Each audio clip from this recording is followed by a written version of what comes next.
하나님의 은혜와 성령의 충만한 역사가 여러분 모두에게 가득가득 임하기를 주님의 이름으로 축복하면서 축원합니다. 우리는 지난 주일에 이 세상을 살면서 보물을 하늘에 쌓아두는 주님의 말씀을 함께 배웠습니다. 그러기 위해서는 성한 눈을 갖고 마음을 하늘에 두는 훈련을 하라, 이제 그런 말씀을 저희들이 받았는데, 이게 사실 보물을 하늘에 쌓아두는 것, 마음을 하늘에 두는 것이 우리가 그렇게 해야지 한다고 해서 금방 되는 것이 아닐 겁니다. 왜냐하면 우리는 일생을 살아가면서 살다 보면 일정한 습성이 생기고 또 편견도 갖게 되고 고정관념도 갖게 되는 것이 현실입니다. 처음에는 우리 안에 그런 걸 갖다가 이게 더 커지면 우리가 나중에는 고정관념 안에 쌓여서 포위돼서 그렇게 살아가는 것도 인생의 인지상정입니다.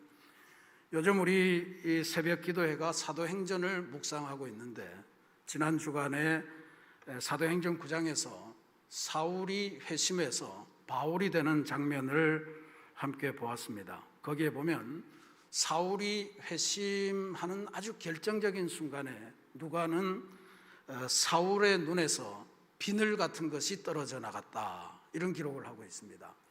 이 비늘 같은 것, 이게 사울의 일생에서 대단히 중요한 겁니다. 왜냐하면 그때까지 사울이 자신을 가두어 왔던 어떤 고정관념, 가치관, 이런 것들을 상징적으로 표현하는 단어이거든요. 비늘 같은 것이라고 그래서 이게 그냥 이렇게 벗겨내면 간단하게 벗겨지는 거라고 생각하지만, 인생을 덮고 있는 비늘은 그렇게 쉽게 떨어지는 게 아닙니다.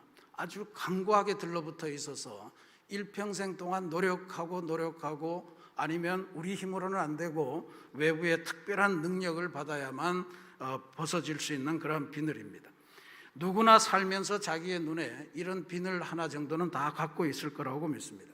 근데 비늘이 문제가 되는 거는요, 대부분 우리 이 눈에 끼어 있는 비늘, 우리 마음에 끼어 있는 비늘은 우리에게 진리로 인도하는 역할보다는 우리가 진리의 삶을 살지 못하도록 진리로부터 가로막는 역할을 하기 때문에 그걸 떼어내는 것이 우리 신앙생활에서 대단히 소중합니다. 고대 그리스의 아주 그 대철학자 플라톤이라고 하는 사람은 이런 비늘과 비슷한 개념으로 동굴이라고 하는 비유를 우리에게 전해주고 있습니다. 그의 국가라는 책에 보면 인생이라고 하는 것은 동굴에 갇혀서 지내는 죄수와 같다, 이런 표현을 합니다. 그 죄수는 동굴에 갇혀서 뭘 보냐 하면 동굴에 있는 벽을 쳐다봐요. 근데 동굴 입구에서 빛이 이렇게 비치면 거기에 뭐 동물이 지나가면 그 그림자가 이 벽에 비치는 거 아니에요. 그러니까 이 사람은 이 벽만을 쳐다보면서 살아가기 때문에 여기 비치는 게 진짜 실제구나, 이렇게 믿고 살아갑니다. 그래서 그림자를 진짜라고 믿고 살아가는 그런 사람인데, 그 사람이 얼굴만 돌려서 입구만 쳐다보면 그게 그림자가 진짜가 아니고 여기 진짜가 움직이는구나, 태양이 빛나고 또 꽃도 있고 뭐도 있고 동물도 왔다 갔다 하면서 그런 진짜 세계를 보게 되는데, 사람들은 좀처럼 뒤를 돌아서 동굴 입구를 보지 않으려고 한다는 거예요. 그게 플라톤이 또 지적하는 게, 그 중에서도 그래도 뒤를 돌아서 동굴의 입구를 보면서 실제로 자연이 이루어지는 그 광경을 보면서 다시 돌아와서 그림자가 진짜가 아니고 저기 가면 진짜 세상이 있어 라고 이 이야기를 전해주면, 동굴을 바라보며 살던 사람들은 그게 무슨 이야기냐, 그건 거짓말이야, 그러면서 그걸 전해주는 사람을 잡아 죽이는 그러한 일을 벌인다는 거예요. 그래서 동굴에 갇힌 사람이 동굴 바깥을 보기가 너무 어렵다, 허상에 갇힌 인간이 허상을 벗어나서 진리에 도달하는 것은 너무너무 어렵다는 것을 알려주는 그런 비유의 말씀을 쓰입니다. 비늘이든 동굴이든 우리의 인생을 허상에 갇혀서 지내게 만드는 것이기 때문에 할 수 있는 한 빨리 떼어내고 할 수 있는 한 빨리 벗어나서 진리의 세계, 진리의 가치관으로 나아가는 것, 이게 우리 신앙인들이 하나님의 도움을 받아서 해야 될 그런 믿음의 과제입니다. 그런데 말씀드린 것처럼 인간이 스스로의 노력으로 이 비늘과 동굴에서 벗어나는 것은 대단히 어렵습니다. 물론 인간들 중에 성민의 반열에 든 사람들, 이분들은 매일같이 자기를 성찰하고 자기를 훈련해서 그러한 깨달음에 도달할 수 있는지는 모르지만 우리 보통의 인간으로서는 어렵습니다. 그래서 우리들은 특별한 외부의 힘, 특별한 사건, 특별한 어떤 경험, 이런 것들이 주어져야만 이런 비늘을 뜯어내고 그리고 동굴로부터 벗어날 수 있습니다.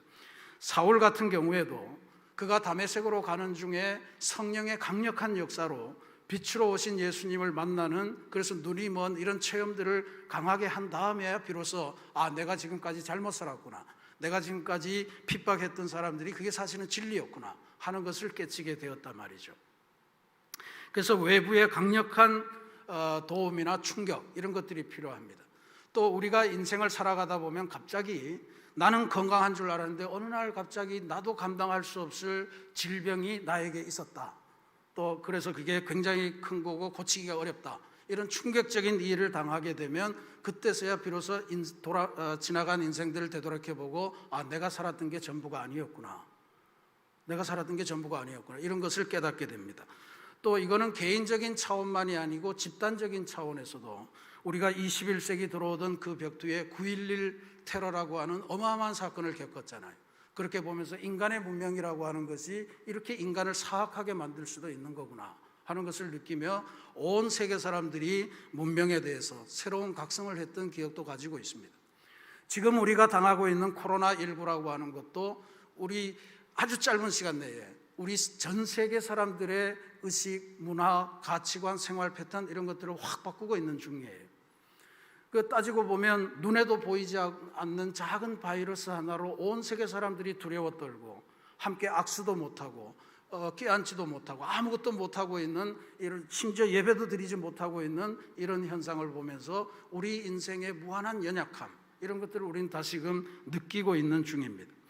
그러니까 이런 것들을 대하면서 우리들 눈에 쌓여있는 비늘, 또 우리들 마음에 있는 어떤 동굴 같은 기존 고정관념에 쌓여 있으려고 하는 우리 자신을 빨리 벗어나서 하나님께서 주시는 진리의 세계, 하나님의 가치관으로 새롭게 변화해서 나아가는 것, 이게 우리 신앙인들이 가져야 될 아주 중요한 내용이고, 그걸 우리가 세상 사람들에게 보여주는 것, 이게 우리들의 책무가 될 수가 있습니다. 그래서 이 비늘로부터, 동굴로부터 벗어나는 것, 이게 우리들에게 우리 인생의 중요한 행복임을 기억하시고 이러한 삶을 믿음의 훈련을 통해서 꼭 이루시기를 부탁을 드리겠습니다. 오늘 주님께서 들려주시는 말씀을 보면요, 그럼에도 불구하고 우리 인생이 왜 이 비늘, 동굴 같은 것들을 쉽게 못 뜯어내고 끝없이 그것에 갇혀서 살아가고 있는가 하는 것을 말씀하시는 것 같아요. 그리고 우리 인생에서 가장 뜯어내기 힘들고 우리를 진리의 길로 가는 것을 막고 진리를 보기에 어렵게 만드는 그 가장 큰 비늘이 뭐냐? 그게 바로 재물이다. 이렇게 말씀을 하고 있습니다. 24절 말씀에 사람이 두 주인을 섬기지 못할 것이니 혹 이를 미워하고 저를 사랑하거나 혹 이를 중히 여기고 저를 경히 여김이라. 너희가 하나님과 재물을 겸하여 섬기지 못하느니라. 이 말씀을 주십니다. 하나님을 바라보게 하는데 가장 경쟁 상대가 되고 큰 방에서 이르게 되는 게 바로 재물이다, 이렇게 말씀하세요. 웨슬리는 이 구절에서 재물이라고 하는 단어가 뭘까, 이걸 유심히 봤습니다. 그 단어를 봤더니 만몬이라고 하는 단어가 되어 있다는 거예요. 이 만몬이 뭐냐 하면, 만몬은 그냥 돈으로 번역할 수 있는 단어가 아닙니다. 만몬이라고 하는 것은 이스라엘 백성들이 살아가던 그 주변 세계에 이 민족들, 이방인들이 다신 종교잖아요. 다신 사회인데 이방인들 속에서 재물, 물질, 재화, 돈을 관장하는 신의 이름이 바로 만몬이었다는 거예요. 그러니까 이 재물이라고 하는 것은 재물 그 자체로 번역하기보다는 재물 안에 담긴 영적인 실체, 재물 안에 담긴 악령, 뭐 이런 것들로 번역해야 정확한 번역이 됩니다. 이 만몬이라고 하는 이 실체를 놓고, 그러니까 만몬도 영적인 실체고 하나님도 영적인 실체예요. 그 사람이 하나님을 섬기든지 돈을 섬기든지 이렇게 살아간다는 거예요. 만몬을 섬기든지 이렇게 살아간다는 거예요. 그래서 이 섬긴다고 하는 거, 겸하여 섬기지 못한다고 하는 게 도대체 하나님을 섬긴다는 게 뭔가, 만몬을 섬긴다는 게 뭔가, 웨슬리는 이 섬긴다는 것을 네 가지로 이야기합니다. 첫 번째는 섬긴다고 하는 것의 첫 번째 의미는 믿고 의지한다는 겁니다. 두 번째는 그걸 사랑한다는 겁니다. 세 번째는 닮아간다는 이야기, 네 번째는 순종한다는 의미를 담고 있습니다. 하나님을 섬긴다고 하는 것은 하나님을 믿고 의지하는 것, 하나님을 사랑하는 것, 하나님을 닮아가려고 애쓰는 것, 하나님의 말씀에 순종하는 것을 의미하는 거고요. 만몬을 섬긴다고 하는 것은 마찬가지 의미입니다. 만몬을, 돈을 믿고 의지하는 단계로 가는 거고, 돈을 사랑하게 되는 거고, 돈을 닮아가려고 우리 인생을 돈의 가치로 바꿔버리는 거고, 돈의 논리에 휩싸여서 인생을 살아가는 것을 만몬을 섬긴다, 이렇게 이야기를 하는 거예요. 그런데 중요한 것은 예수님께서는 사람이라고 하는 존재는 절대로 하나님도 섬기고 돈도 섬기고 이럴 수 있는 존재가 못 된다. 하나만 선택할 수밖에 없다, 이렇게 보았습니다. 그래서 둘 다를 섬기려고 이렇게 노력을 해봐도 하나를 사랑하게 되면 하나를 미워하게 되고, 하나를 중하게 생각하면 하나는 경솔하게 대할 수 있다. 이게 인간의 본성이다, 이렇게 봤습니다. 웨슬리는 이 말씀을 조금 더 발전시켜서 지금 그러니까 웨슬리 당시에 그 세상에도 아마 그랬던 것 같아요. 웨슬리가 살아가던 18세기 그 한복판에서도 하나님과 재물을 동시에 섬기려고 하는 것이 불가능한데도 그걸 동시에 섬기려고 하는 사람들이 의외로 많다. 그래서 웨슬리는 이스라엘이 남북 이스라엘로 갈라졌을 때 북이스라엘이 아수르라고 하는 나라에 의해서 200년 앞서서 먼저 망합니다. 그때 아수르가 이 북이스라엘을 어떻게 정복한 땅을 다스리려고 했냐면 아수르 사람들을 대거 이주를 시켰어요. 그래서 이스라엘 사람들하고 그 북이스라엘이라는 게 이스라엘 10지파가 올라가서 나라를 독립시킨 거 아닙니까? 그러니까 그 이스라엘 사람들 속에서 아수르 사람들이 대거 들어가 섞여 살았는데 뭘 했냐 하면 하나는 종교적인 우상을 갖고 들어가서 수많은 다양한 우상들을 거기에 퍼뜨린 거예요. 또 하나는 아수르 사람들이 들어가서 이스라엘 선택받은 종족이라고 그러고 뭐 했던 그 사람들하고 같이 통혼을 했어요. 결혼을 하면서 피를 흐렸다는 거예요. 그러니까 이게 나중에 뭐가 되냐 하면 이스라엘 백성들이 신약시대에 아주 극렬하게 경멸하고 그리고 상종도 못할 그러한 땅이라고 했던 사마리아 땅이 된 거예요. 그러니까 지금 웨슬리는 바로 그 아수르에 의해서 점령당했던 사마리아 땅, 그 땅의 질서가 웨슬리가 살아가던 그 현대 거기에 나타나고 있다, 이런 이야기입니다. 뭔 이야기냐면 하나님도 두려워 섬기지만 수많은 우상의 종교들도 함께 섬기면서 살아가는 그 세대를 지금 우리가 경험하고 있다, 이런 말씀을 하는 거예요. 다시 말하면 하나님과 재물을 동시에 섬기기 위해서 애쓰는 사람들을 드글드글 한다, 이런 이야기. 예수님께서는 하나님과 재물을 사람이 동시에 섬기는 게 불가능하다고 그랬는데 웨슬리는 이 세상에 가만 보면 하나님을 섬기는 사람, 하나님만을 섬기는 사람이나 아니면 재물만을 섬기는 사람은 아주 극소수고, 대부분의 세상 사람들은 하나님도 섬기고 싶고 재물도 섬기고 싶은 이 양다리를 걸치면서 살아가는 것이 대부분의 사람들의 모습이다. 예수님은 불가능하다고 했는데 사람들은 그걸 이루려고 한다, 이런 탄식을 하고 있습니다. 웨슬리에게 문제는 양다리를 걸치는 사람들은 실제로 그들이 바라는 것만큼 하나님으로부터도 평안을 얻고 돈으로부터도 평안을 얻고자 하지만 그게 안 된다는 게 문제예요. 하나님으로부터 오는 평안도 제대로 누리지 못하고 돈으로부터 얻을 수 있는, 재물을 통해서만 얻을 수 있는 쾌락과 편리도 제대로 누리지 못하는 것, 이게 우리 인간의 문제다, 이렇게 보았습니다. 그가 이렇게 설교를 합니다. 하나님과 세상 사이에 양다리를 걸치는 경우 이 둘 모두에게 실망하게 될 것입니다. 어느 쪽에서도 안식을 얻을 수 없을 것입니다. 신앙생활 하는 것 때문에 세상을 온전히 즐기지도 못하고 세상에 다리를 걸치고 있기 때문에 하나님을 제대로 기뻐할 수도 없습니다. 우물우물거리다가 둘 다 잃게 됩니다. 하나님 안에서도 세상 안에서도 진정한 평안을 찾지 못하게 됩니다. 이렇게 설교를 했습니다. 그래서 하나를 선택하면서 살아가는 것이 우리 신앙인의 목적이고 그 하나는 바로 하나님을 선택해야 된다는 거죠. 그러니까 재물의 능력이 그만큼 강고하다는 거예요. 이건 우리가 살아가면서 기억하셔야 될 일입니다. 우리 개신교 운동을 시작했던 마틴 루터라고 하는 신학자는 이 세상 피조물 중에서 하나님과 경쟁하려고 하고 하나님의 지위를 넘보는 유일한 피조물이 있는데 그게 바로 돈이요, 그게 바로 재물이요, 그게 만몬이라고 봤습니다. 그러니까 이 하나님의 자리를 넘보고 인간의 경배를 받아들이려고 하는 유일한 영적인 실체가 돈이라고 봤다, 이런 이야기예요. 그래서 사람이 하나님 앞에서 회개한다 라고 할 때 회개의 궁극적 순간이 뭐냐? 마틴 루터는 그거는 각 사람이 가지고 있는 지갑이 제대로 회개했는가, 그걸 봐야 된다고 그랬어요. 내가 쓰는 돈이 하나님을 위해서 온전하게 쓰여지고 있는가, 이게 회개의 궁극적인 최고봉이다, 이렇게 보았던 거예요. 말로만, 마음으로만 눈물 짓고 하더라도 돈이 회개하지 않으면, 내가 가진 지갑이 회개하지 않으면 아직도 온전한 회개는 안 되었다고 본 거예요. 오늘 예수님의 말씀도 가만히 보면 그런 의미에서 우리가 이 땅을 살면서 재물을 더 많이 소유하지 못하기 때문에 생기는 우리 마음의 염려를 다루고 있음을 알 수가 있습니다. 그러니까 결론적으로 말씀드리면 예수님께서는 그 염려는 백해무익하기 때문에 염려하지 마라, 염려해서는 안 된다, 염려할 필요 없다라고 하는 것을 우리들에게 알려주십니다. 왜 염려할 필요가 없는가 하는 주님의 말씀을 조금 더 들어보십시다.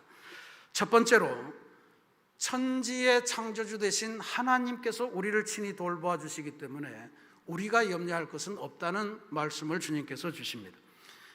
세 가지 말씀을 주시는데요, 25절 말씀에 보면 목숨이 음식보다 중하지 아니하며 몸이 의복보다 중하지 아니하냐 하는 말씀하고, 26절에 공중의 새도 하나님께서 길러주신다 하는 말씀하고요, 또 28절에 들의 백합화가 어떻게 자라는가 생각해봐라, 수고도 않고 길쌈도 않는데 솔로몬이 누린 영화보다도 더 아름답지 않냐.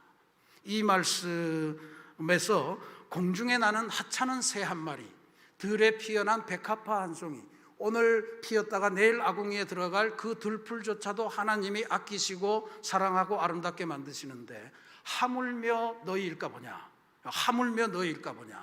천하보다 소중하게 여기는 우리 인생을 하나님께서 친히 돌보시고 이 새보다, 이 꽃보다, 이 들풀보다 훨씬 더 소중하게 가꾸시고 기르시고 돌보시지 않겠느냐라고 하는 말씀이에요. 그러니 우리가 뭘 염려하겠느냐 하는 말씀을 주님이 주시는 겁니다. 두 번째로 예수님의 말씀은 인간의 염려는 해결 능력이 없기 때문에 염려할 필요가 없다고 말씀하십니다. 27절 말씀에 너희 중에 누가 염려함으로 그 키를 한 자나 더 할 수 있느냐. 그렇습니다. 여기 한 자라고 하는 건 우리 도량형으로 보면 30cm입니다. 한 자. 근데 여기 키라고 했죠. 우리의 키를 30cm를 더 늘릴 수 있고 어마어마한 일이죠. 30cm 실제로 늘린다는 거 성장판을 아무리 두드려도 어려운데, 여기 나나주에 보면 이 키라고 하는 것을 목숨, 수명 이렇게 되어 있습니다. 그러니까 우리가 염려한다고 우리의 생명을 30cm, 이거 뭐 말로 따지면 1초, 2초면 그냥 후딱 가는 거 아니에요? 한순간이라도 우리의 생명을 연장할 수 있을 것 같으냐? 못한다 하는 게 예수님이 우리의 염려에 대해서 규정하는 말씀입니다. 우리 중에 어느 누구도 생명을 스스로 연장시킬 수 있는 사람은 없습니다. 생명을 규정하는 분은 오직 하나님이시기 때문에 그렇습니다. 오히려 생명을 연장하고자 염려하고 애쓰고 그렇게 걱정하면 그 스트레스로 인해서 우리의 생명 안에서 암이 돋아나고 화병이 생기고 뭐 이렇게 되는 게 우리의 연약한 인생입니다. 그래서 인간들이 염려를 해서 해결할 수 있는 게 아무것도 없으니 염려할 필요가 없다라고 하는 게 주님의 두 번째 말씀입니다. 세 번째로는 인간이 염려하는 것은 그 자체로 우리를 창조하신 하나님을 불신앙하는 것이기 때문에 염려해서는 안 된다 하는 것이 주님의 말씀입니다. 31절, 32절 말씀에 그러므로 염려하여 이르기를 무엇을 먹을까, 무엇을 마실까, 무엇을 입을까 하지 말라. 이는 다 이방인들이 구하는 것이라. 이방인들이 누굽니까?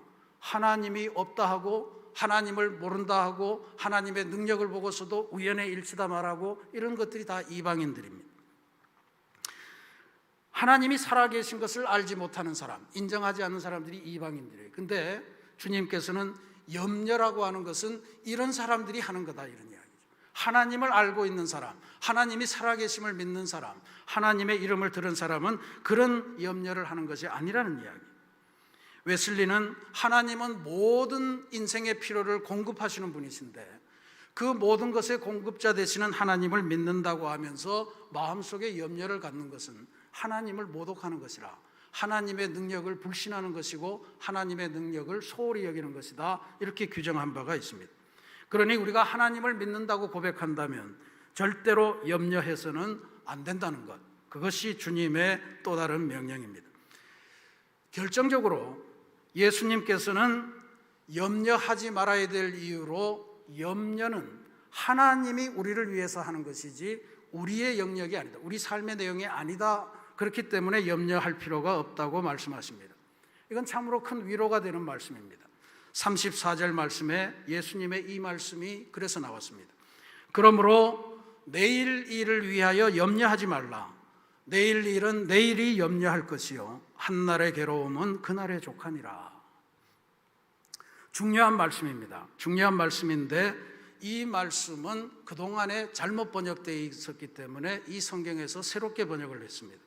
이전 성경을 우리가 개역 한글판이라고 그러고 지금 우리가 보는 성경을 개역 개정판이다 이렇게 이야기하는데, 이전 성경인 개역 한글판에 이렇게 번역되어 있습니다. 여러분 어떤 차이가 있는지 잘 귀담아 들어보십시오. 내일 일은 내일 염려할 것이요 한날 괴로움은 그날의 족하니라. 뭐가 달라졌는지 느끼시겠습니까? 다시 읽어드립니다. 그러므로 내일 일을 위하여 염려하지 말라. 내일 일은 내일 염려할 것이요 한날의 괴로움은 그날의 족하니라. 지금 성경은 이렇게 되어 있습니다. 그러므로 내일 일을 위하여 염려하지 말라. 내일 일은 내일이 염려할 것이요 한날의 괴로움은 그날의 족하니라. 내일 일은 내일 염려할 것이요 하는 부분하고 내일 일은 내일이 염려할 것이요, 여기가 달라졌습니다. 그 옛날 성경에 따르면 이런 이야기, 세상에 우리 살아가는 모든 삶이 염려 덩어리고 근심 덩어리인데 너무너무 많으니까 앞날의 근심을 미리 땡겨서 오늘 하지 말라는 말씀으로 해석이 돼요. 그래서 오늘은 오늘 근심만 염려하고 내일 가면 또 내일 염려가 있으니까 또 내일 그거 하고 그 다음 날 가면 또 그 다음 날 주는 염려를 하라, 이런 말씀으로 오해되기가 굉장히 쉽습니다. 그런데 우리가 지금 번역한 성경은 내일 일은 내일이 염려할 것이요 이렇게 됐습니다. 이 말씀의 뜻은 뭐냐면 내일 일은 우리가 염려할 것이 아니라 내일이 염려하는 거예요. 이 말씀을 오늘로 확대를 해보면 오늘 일은 누가 염려해야 돼요? 오늘 일은 우리가 염려하는 것이 아니라 오늘이 염려해야 되는 거예요. 그 오늘 내일이 무슨 생명이 있어서 염려를 합니까? 오늘 내일이 뭡니까? 이게 시간을 말하는 거예요. 시간의 주인이 누구예요? 누가 시간을 창조했습니까? 오늘 내일을 창조하신 하나님이 오늘 일을 염려하고 하나님이 내일 일을 염려하고 하나님이 모레 일을 염려하고 하나님이 글피 일을 염려하고 하나님이 영원토록 우리의 일을 염려해 주시기 때문에 너희는 염려할 필요가 없다, 염려하지 말라, 이것이 주님의 말씀이라는 거예요. 그러니까 우리는 다시금 말씀드리면 오늘의 괴로움은 한날의 괴로움은 그날의 족하여 오늘 염려를 해야지, 내일은 내일 염려를 해야지, 땡겨서 하지 말아야지, 이렇게 믿으시면 안 된다는 거예요. 오늘도 내일도 글피도 모레도 영원토록 여러분들은 근심할 필요가 없습니다. 염려할 필요가 없습니다. 왜냐하면 하나님이 우리를 위해서 염려해 주시기 때문이라는 이야기입니다. 그래서 우리가 그런 고백을 하잖아요. 모든 염려를 하나님께 맡기라. 하나님께서 우리의 염려를 맡아주신다. 이거 그냥 빈말로 하는 게 아니에요. 우리의 염려, 우리의 수고하고 무거운 짐, 이것들을 다 하나님에게 맡기는 거예요. 그리고 우리는 하나님으로부터 새로운 것을 받아서 기쁘게 살아가는 것, 그게 우리 그리스도인의 비결입니다. 염려를 하나님에게 맡기고 우리는 뭘 해야 되냐? 여기에 주님께서 33절에 이런 말씀을 주십니다. 너희는 먼저 그의 나라와 그의 의를 구해라. 그리하면 이 모든 것을 너희에게 더하시리라. 구하라는 것은 애쓰고 노력하라는 말씀입니다. 어쩌면 우리가 진짜로 염려를 해야 된다면, 염려할 필요가 없는데 굳이 염려를 해야 된다면 우리가 염려할 것은 하나님의 나라와 하나님의 뜻을 염려해야 돼요. 이렇게 표현해도 될까요? 하나님은 우리를 염려하시고 우리는 하나님의 나라를 염려하는 것, 이게 제대로 된 신앙인의 행복한 삶의 모습입니다.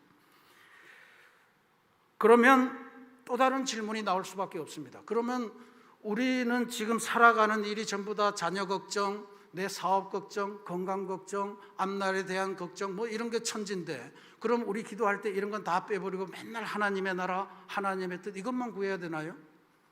그러면 도대체 우리 인생의 소는 누가 키웁니까? 소는 누가 키우나요? 웨슬리는 이 말씀을 놓고 머릿속에 사람이 도는 염려, 그것까지도 정죄하지 말아라. 그거를 정죄하지 말고 그것을 그대로 하나님한테 쏟아 놓으라고 이야기를 합니다. 그럼 뭔 이야기? 염려하지 말라 그러는데 또 자녀 이야기를 해야 된다. 먼저 하나님의 나라와 그의 의를 구하라고 그랬잖아요. 우리들의 자녀를 위해서 기도할 때, 기도하는 게 당연하죠.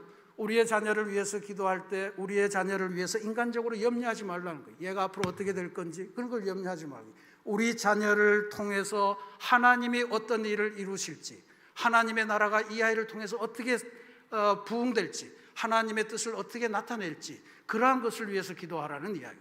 우리의 사업이 불황기를 맞아서 여러 가지로 힘겹고 매출은 떨어지고 코로나 때문에 어디 갈 수도 없고 이런 상황에 처해져 있다.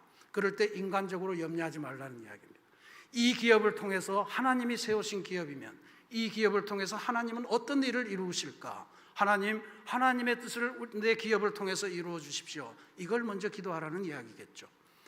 나는 그동안 건강한 줄 알았는데 보니 속에서 이상한 병이 나서 나는 여러 가지로 연약해질 수밖에 없는데, 그러면 이것을 가지고 인간적으로 염려하고 그리고 그것 때문에 끌탕을 하고 그러다 보면 점점 스트레스가 나서 더 병이 위중하게 될 텐데, 그렇게 인간적으로 염려할 것이 아니라 하나님, 연약해지는 내 이 몸을 통해 하나님께서 어떻게 영광을 받으시겠습니까? 하나님, 이 몸을 통해서 하나님의 위대한 뜻을 이루어 주옵소서 하는 기도를 먼저 하라는 거예요. 그러면 어떻게 하는 거예요? 하나님께서 나머지 필요한 것은 다 너에게 더해 주신다는 거예요. 하나님이 그때부터 우리의 인생을 염려해 주신다는 이야기예요. 우리가 염려하는 게 나을까요? 하나님이 우리를 위해서 염려하는 게 나을까요? 더 위대하신 분이, 더 능력이 있으신 분이 우리를 위해서 염려하시는 게 훨씬 더 우리에게 이익이 되는 일이에요. 그러니까 염려하지 마시고 하나님의 나라와 그의 뜻을 구하면서 하나님을 위해서 기도하시기를 바랍니다.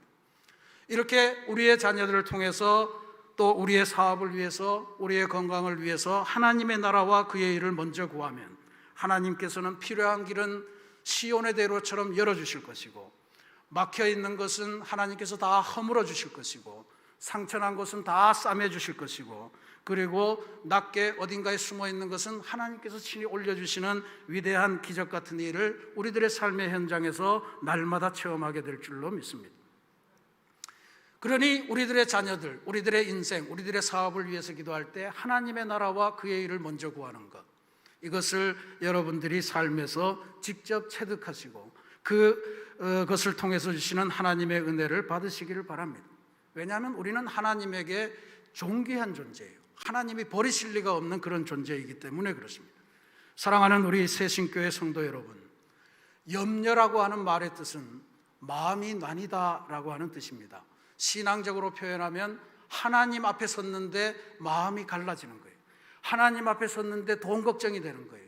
하나님 앞에 섰는데도 내 건강이 걱정되는 거예요. 하나님 앞에 섰는데도 내 자녀의 앞날이 걱정이 되는 거예요. 이렇게 하나님 앞에서 마음이 갈리는 것을 염려라고 이야기합니다. 반면에 이 염려와 아주 정반대에 서는 단어가 하나 있는데 그게 바로 기도입니다. 기도라고 하는 단어, 프로슈케라고 하는 단어는 하나님 앞에서 마음을 모으다, 이게 원뜻입니다.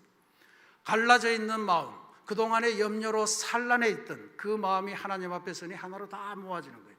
사도 바울은 이 말씀을 가지고 이런 고백을 했습니다. 빌립보서 4장 6절에 아무것도 염려하지 말고 다만 모든 일에 기도와 간구로 너희 구할 것을 감사함으로 하나님께 아뢰라.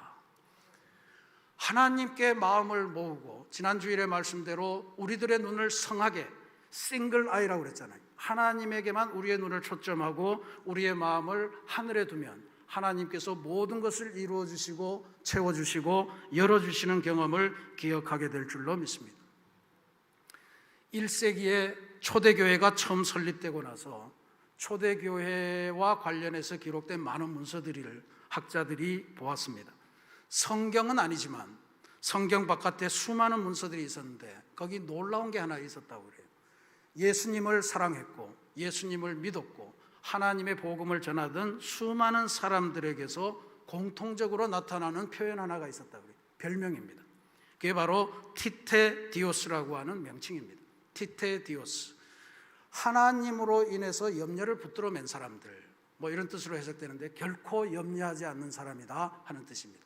이를테면 티테디오스 베드로, 티테디오스 바울, 티테디오스 요한, 티테디오스 야고보, 이런 것들이 있었다는 거예요.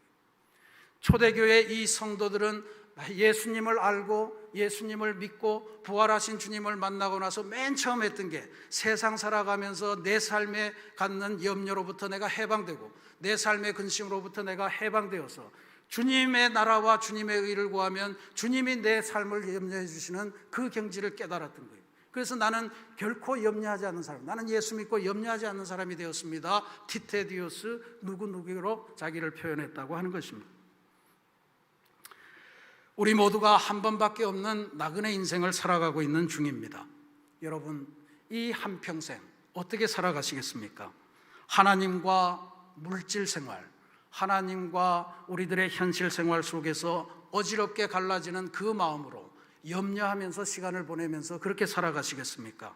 아니면 하나님 나라와 뜻을 구하는 가운데 하나님께서 우리의 삶을 염려해 주시고 우리의 삶을 돌봐주시고 우리의 삶을 지켜주시는 그 하나님의 은혜로 필요한 모든 것이 꽉꽉 채워지시는 그러한 감동과 돌보심의 인생을 살아가시겠습니까?